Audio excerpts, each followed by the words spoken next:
नमस्कार बच्चों, आज हम जानेंगे कन्या भ्रूण हत्या क्या है और इस विषय पर निबंध कैसे लिखा जाए। तो चलिए शुरू करते हैं।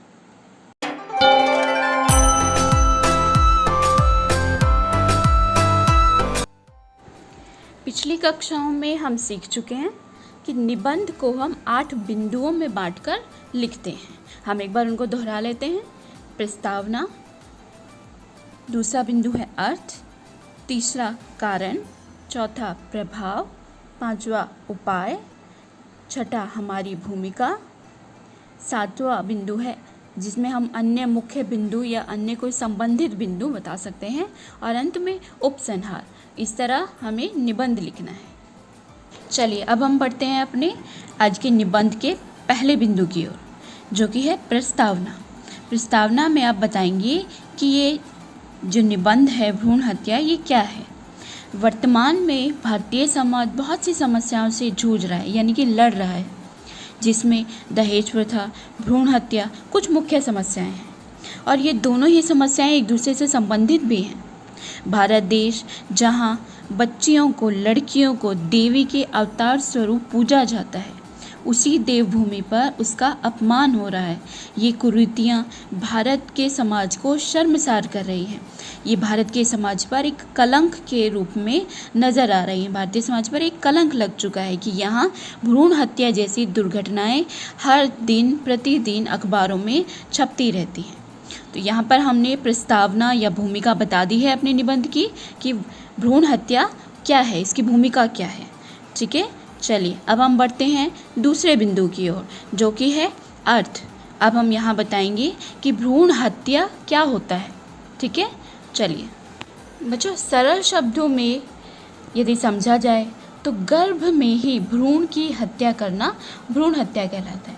इसका अर्थ है जब एक महिला गर्भवती होती है, एक बच्चे को जन्म देने वाली होती है, जो शुरुआती समय होता है, शुरुआत के 2-3 हफ्ते जो होते हैं, जब वह महिला ये चेकअप कराती है कि उसके गर्भ, जो उसने गर्भ धारण किया है, उसमें पलने वाला बच्चा, उसका लिंग क्या है, वह लड़का है या लड़की।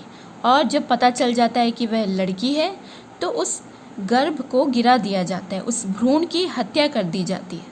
इसे ही हम भ्रूण हत्या के नाम से जानते हैं। माँ के गर्भ में पल रहे बच्चे को गैर कानूनी तरीके से लिंग परीक्षण कराना और लड़की होने का पता चलने पर उसे गर्भ में ही मार देना, यही कन्या भ्रूण हत्या का सरल शब्दों में अर्थ है। भारत के अधिकतर राज्यों में पुरुष और महिलाओं की जनसंख्या का अनुपात, उसमें अत्यधिक अंतर है, और सबसे ज़्यादा अंतर पाया जाता है हरियाणा राज्य में। वहाँ लड़कियों की संख्या, महिलाओं की संख्या अत्यधिक कम है। वहाँ का जो पुरुष महिला अनुपात है वह बहुत ही कम है, पूरे भारत देश में सबसे कम। बच्चों, लिंग अनुपात का अर्थ होता है कि महिला और पुरुष की जनसंख्या जो है वो कितनी है। 1000 यदि पुरुष हैं तो महिलाएं कितनी हैं, तो 1000 पुरुषों पर भारत में 943 महिलाएं हैं, यानी कि महिलाओं की जो जनसंख्या है वो कम है। अब हम जानते हैं कि इसके कारण क्या हैं। सबसे पहला बिंदु है रूढ़िवादी विचारधारा। बच्चों, रूढ़िवादी का अर्थ होता है जो पुरानी सोच रखते हैं, परंपराओं से जो बहुत लंबे समय से जो सोच चली आ रही है उसी को फॉलो करते हैं। तो ये लोग सोचते हैं, रूढ़िवादी विचारधारा वाले लोग, कि लड़की है, क्या करेगी पढ़कर, इसे पढ़ाकर हमारा क्या फ़ायदा, क्योंकि लड़का पढ़ेगा तो वह कुछ कमा कर लाएगा और घर में 4 पैसे आएंगे, लेकिन लड़की को पढ़ाएंगे वह तो शादी करके ससुराल चली जाएगी, वह हमारे साथ संपत्ति का कोई अर्जन नहीं करेगी, हमारे लिए उसका संपत्ति में कोई मोल नहीं है। इस तरह की सोच रखने वाले लोग ही लड़कियों को पैदा होने से पहले ही मार देना चाहते हैं। वे सोचते हैं कि लड़की को पढ़ा लिखा कर अच्छा इंसान बनाकर क्या फ़ायदा है, वह तो पराया धन है, दूसरे के घर चली जानी है, इसलिए हमारा उसमें कोई योगदान नहीं है। ऐसी सोच रखने वाले लोग ही भ्रूण हत्या के मुख्यतः कारण बनते हैं।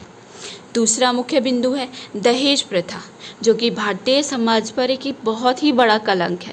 दहेज प्रथा के कारण ही बहुत सारे माँ बाप सोचते हैं कि लड़की पैदा होने से हमें बहुत सारा दहेज इकट्ठा करना पड़ेगा, अपनी बहुत सारी जमा पूंजी उसे दहेज स्वरूप देनी पड़ेगी, और कुछ ऐसे लोग भी होते हैं समाज में जो शादी करने के बदले में लड़की के परिवार वालों से बहुत सारा धन संपत्ति अर्जित करना चाहते हैं, प्राप्त करना चाहते हैं। यही एक कुरीति है जो समाज में भ्रूण हत्या को बढ़ावा दे रही है। दहेज से बचने के लिए लोग चाहते हैं कि उनके घर में लड़की पैदा न हो। तीसरा मुख्य बिंदु है सुरक्षा। लड़की के परिवार वाले लोग अक्सर उनकी सुरक्षा को लेकर चिंतित रहते हैं। कहीं लड़की के साथ कोई दुर्घटना ना हो जाए, कोई हादसा ना हो जाए। लड़की है, उसे हमें बचा कर रखना होगा, उसको सहेज कर रखना होगा। ये पराया धन है, इसने शादी करके दूसरे के घर जाना है। इस तरह की सोच रखने वाले लोग अक्सर समाज में आशंकित रहते हैं कि लड़की होना तो सारी ज़िंदगी के लिए हमारी चिंता का विषय है। हमें उसकी सुरक्षा की चिंता करनी पड़ेगी, हमें उसकी शिक्षा की भी चिंता करनी पड़ेगी, और गरीबी भी इसमें एक मुख्य बिंदु है। गरीबी भी इसमें योगदान देती है। गरीब परिवार के लोग भी सोचते हैं कि लड़की पैदा हो गई तो हमारे लिए धन संपत्ति भी अर्जित करनी पड़ेगी दहेज के लिए, और उसकी सुरक्षा का भी अभाव रहेगा। और इस तरह की जो बातें हैं वो लोगों के दिमाग में बैठ जाती हैं कि लड़की पैदा होने से बहुत सारी हमें तकलीफ़ों का सामना करना पड़ेगा। इसलिए वे चाहते हैं कि लड़की पैदा ना, उसे जन्म से पहले ही मार दिया जाए। ये सारी बातें कन्या भ्रूण हत्या को बढ़ावा देती हैं। अगला मुख्य बिंदु है पितृसत्तात्मक समाज। हमारा समाज, भारतीय समाज एक पितृसत्तात्मक समाज है, यानी यहाँ पर पिता की संपत्ति का पूर्ण अधिकार पुत्र को होता है और पुत्र ही वंश को आगे बढ़ाता है। इस तरह की मानसिकता भारतीय समाज की है।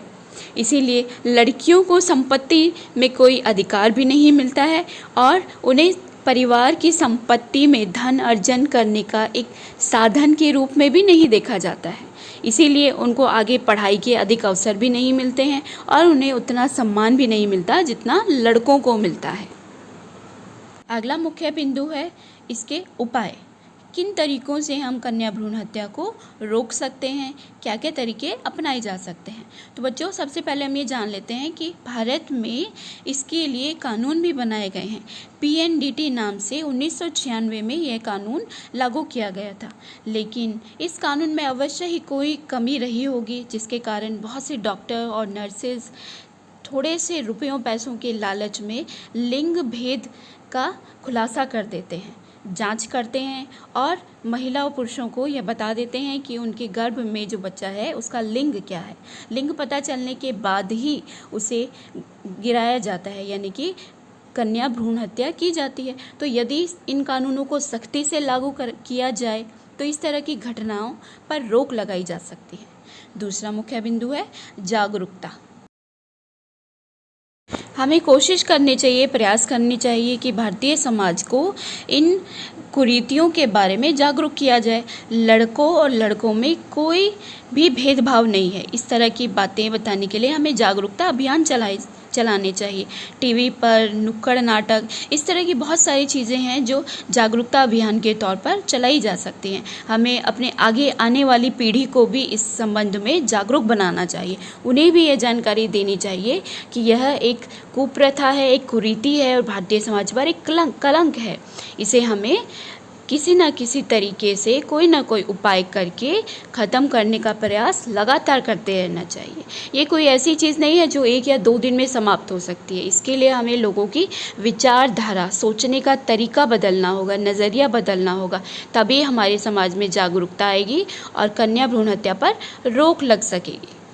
अगला मुख्य बिंदु है बालिका शिक्षा। भारत में बहुत सारे लोग गरीबी से भी जूझ रहे हैं और समाज में अन्य भी कई सारी समस्याएं हैं जिनसे जूझ रहे हैं, लेकिन यदि बालकों के समान लाना है, यानी कि उनमें समानता का अधिकार विस्थापित करना है, तो हमें बालिकाओं को अधिक से अधिक शिक्षा की ओर अग्रसित करना चाहिए, उन्हें शिक्षा की ओर बढ़ाना चाहिए। इसके लिए गरीब लोगों के पास यदि पैसा ना हो तो वे कहाँ जाएं अपने बच्चों को पढ़ाने। इसके लिए सरकार भी कदम उठाती है, वे बच्चियों को, बालिकाओं को मुफ्त शिक्षा उपलब्ध कराती है। इस तरीके से और भी उपाय किए जाने चाहिए ताकि शुरुआत से लेकर प्राइमरी से लेकर उच्चतम शिक्षा तक लड़कियों को पढ़ने में कोई दिक्कत ना हो। अगला बिंदु है अवसरों की उपलब्धता, यानी कि किसी भी, चाहे लड़कियां नौकरी करना चाहें या कोई अन्य रोज़गार करना चाहें या वह कुछ भी बनना चाहें, उनमें अवसरों की समानता की उपलब्धता होनी चाहिए। लिंग पर आधारित भेदभाव नहीं होना चाहिए। इसके लिए समाज को जागरूक होने की आवश्यकता है। हमें समाज में जागरूकता फैलाने की आवश्यकता है कि लड़के और लड़कियों में कोई अंतर नहीं है। जो कार्य लड़के कर सकते हैं वह काम लड़कियां भी कर सकती हैं। इस तरह की मानसिकता, इस तरह की सोच, विचारधारा यदि हमारी समाज में फैलेगी तो लड़कियों को भी वे सभी कार्य करने की अनुमति मिलेगी जो वे करना चाहते हैं। भारत में इस समय बेटी बचाओ बेटी पढ़ाओ अभियान ज़ोरों शोरों से चल रहा है। इसी तरह के और भी अभियान और कार्यक्रम हमारे द्वारा चलाए जाने चाहिए समय समय पर, ताकि भारतीय समाज का यह दृश्य कन्या भ्रूण हत्या रुक सके। मीडिया भी इस तरफ लोगों का ध्यान आकर्षित कर सकती है। नुक्कड़ नाटक और फीचर फिल्म आदि, जिसमें महिलाओं को इस तरह की शिक्षाप्रद बातें सिखाई जाएं। अगला बिंदु है निवारण, यानी कि हमारी क्या भूमिका रहेगी कन्या भ्रूण हत्या को रोकने में। यहाँ सबसे पहला बिंदु है आत्मनिर्भरता। लड़कियों को आत्मनिर्भर बनाया जाना चाहिए, वह उन्हें सक्षम इंसान बनाया जाना चाहिए ताकि वह किसी के भरोसे या किसी पर निर्भर ना हो। दूसरा बिंदु है संपत्ति का अधिकार। महिलाओं को भी अपने परिवार की संपत्ति में अधिकार मिलना चाहिए। अन्य बिंदु है बालिका का जन्म यदि होता है परिवार में तो उसे भी लड़कों की तरह हर्ष और उल्लास के साथ समारोह स्वरूप मनाया जाना चाहिए। भारत में कन्या भ्रूण हत्या पर रोक लगाने के लिए जो कानून बनाए गए हैं उन्हें समय की आवश्यकता के अनुसार सुधारा जाए, उनमें कुछ परिवर्तन किए जाने चाहिए। और अंत में उपसंहार, मत मारो तुम कोख में इसको, इसे सुंदर जग में आने दो। छोड़ो तुम अपनी सोच पुरानी, एक माँ को खुशी मनाने दो। बेटी के आने पर अब तुम घी के दिए जलाओ, आज ये संदेशा पूरे जग में फैलाओ। बेटी बचाओ बेटी पढ़ाओ।